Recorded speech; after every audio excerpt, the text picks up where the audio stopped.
I'm joined now by Nick Ackerman, a former Watergate special prosecutor, and Michelle Goldberg from the New York Times. Nice to see you both this Friday evening. Good to be here. Nick? Yes? Was that a confession? And what does it tell you that some on the right will not defend it? It was a confession. I mean, you can't say I robbed the bank and then the next day say I didn't really rob the bank.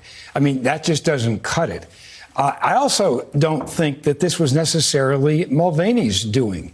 I think he was out there for Donald Trump because Donald Trump's whole routine is to try and admit things when he knows, as here, that his goose is cooked, that people are testifying against him in the droves, that people feel comfortable now doing that. And his reaction sometimes is to say, admit it, and thinking that if he does it out in the open, that makes it okay. I didn't know I'd ever have to ask you this, but even the way Donald Trump does it seems to have a little more wiggle room than the way Mulvaney did it. So we've seen Donald Trump cop to things that the public can debate whether they're horrific or not, but he does it in sort of the grand reality show style. China, was he really asking, was he not? It's all in the clouds. Yeah, but he does have the Mick Mulvaney runs the budget office, comes to the lectern and says, yes, the funding that is statutorily required to be released because Congress passes laws and we distribute funds was conditioned on an investigation of the DNC. So I ask you as a prosecutor, is that more specific confession more damning than someone just blurting a general confession? Oh, that's a terrible damning confession. Absolutely. I mean, you go to that with a jury with that confession, and I mean, to try and back off it afterwards is just absurd. But again, I mean, Donald Trump gave himself the wiggle room by not doing it himself. He gave it to Mike Mulvaney. I mean, I think this was a very conscious effort by Donald Trump to do what he always does, trying to put it out there to say, oh, if we admit it in public, there's nothing wrong with it. So I'm not going to pretend to know what any of these people's motives are. I do think that, Mick Mulvaney may have been caught between ever-shifting strategies in the White House, right? And you see this from time to time. Sometimes it's no collusion. Sometimes it's, yeah, collusion, so what, right? And so they have a bunch of different strategies that they use to keep people sort of frightened and off balance and so aghast that they can't quite get their footing. They admit things. They deny that you heard what you heard with your own ears. They, kind of obfuscate and throw out red herrings. And it could just be that Mick Mulvaney is, this is the environment of which he is part. This is the world that he's chosen to live in, but he's not as practiced at it as his boss. Yeah, and also that goes to something that you've reported on that we've discussed here, which is there's no law that you have to hold press briefings. There was a longstanding tradition in both parties that you have to show good faith engagement with the free press. And they just ended that. And the short term was a benefit, maybe, that they got out of that questioning. The long term seems to be maybe that's backfiring because they don't have anyone who can walk out to that lectern and handle even basic factual questioning. For your analysis, I want to read to you from Politico, Michelle. They say, look, Mulvaney's performance raising questions with Trump allies about whether the White House team was prepared to fight impeachment at all.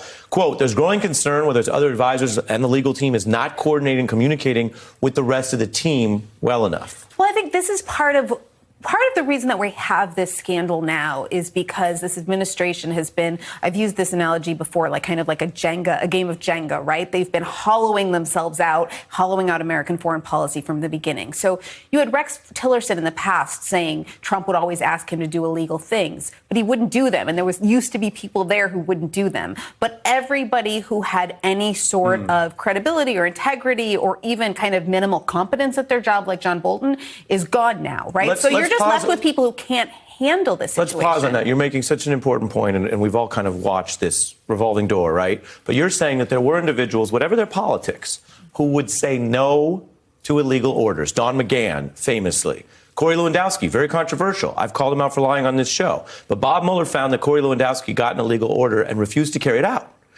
You just mentioned Tillerson, publicly said, he wants to do illegal things. Now we're in a place where you have the people left over, Rudy Giuliani and Mulvaney, and they seem to be saying in public, we do crimes. Right.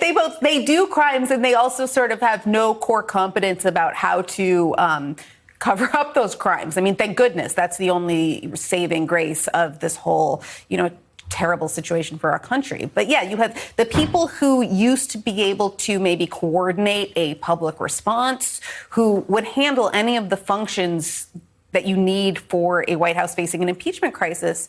they're just not there. Yeah, it's so striking. Nick, I want to talk to you about Donald Trump's lawyers, which is something we've reported on this show, not because we're interested in lawyers in any grand hypothetical sense, but because his lawyers are such a telling part of both the way he leads and his problems and criminal liability. Famously, Roy Cohn, we've discussed, ultimately was disbarred, mafia lawyer. Michael Cohen, incarcerated in part for crimes he confessed to doing on behalf of Donald Trump. Rudy Giuliani under investigation by SDNY, where you used to be a prosecutor, which he used to lead for being in the center of this Ukraine plot. And then there's one who's not, Jay Goldberg, longtime lawyer to Donald Trump before Michael Cohen. And I just spoke with him. I want to play this for your analysis. He is still a supporter of Donald Trump, but he told us he is very concerned about Rudy Giuliani. He's imploring the president to fire Giuliani for his own good. Take a look. Do you think that Donald Trump should end this work relationship with Giuliani? I do think so. I think it's time. And I said that in March of 2018. And you think that even more so today? That's right. Based on what is publicly known, do you think Giuliani has legal liability? I think he will have legal liability. What does that tell you? I mean, I know Jay Goldberg. You do? He's a fine lawyer. We've been on other sides of cases together when I was a prosecutor.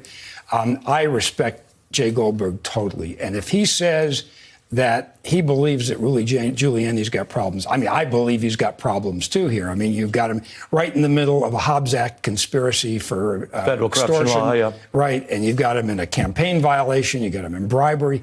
But I agree with him. I think that Rudy Giuliani's got huge problems. I think what Jay may not be recognizing is that it's not just Rudy Giuliani, but it's his client as well that is committing these crimes.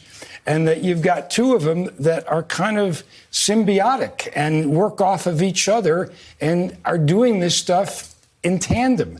So to say get rid of Giuliani just leaves behind the chief, capo de tutti capo, who is going to continue to bring in other underlings that he's going to enforce his criminal mind on. Yeah, and before I go to commercial, I got to play for you Governor John Kasich, who was once considered a leader of this party, a pretty conservative Ohio Republican, today backing impeachment. If you're asking me if I was sitting in the House of Representatives today and you were to ask me, how do I feel? Do I think impeachment should move forward and should go for a full examination and a trial in the United States Senate? My vote would be yes. And I don't say it lightly. This is extremely difficult for me, but it's what I feel I have to do. I think it's it's kind of, I shouldn't say easy, but it's easier to take the principled position when you're not in power. I think we will know that the Republican Party is no longer basically party to a criminal conspiracy when you start hearing that kind of integrity from Republicans in Congress. Yeah, I mean, it's really striking. We're feeling a lot moving just this week. Michelle Goldberg and Nick Ackerman, thanks so much to both of you for kicking off a big Friday show. Hey, I'm Ari Melber from MSNBC. You can see more of our videos right here, or better yet, subscribe to our YouTube channel below. You could have been anywhere in the world, but you're here with us, and we appreciate that.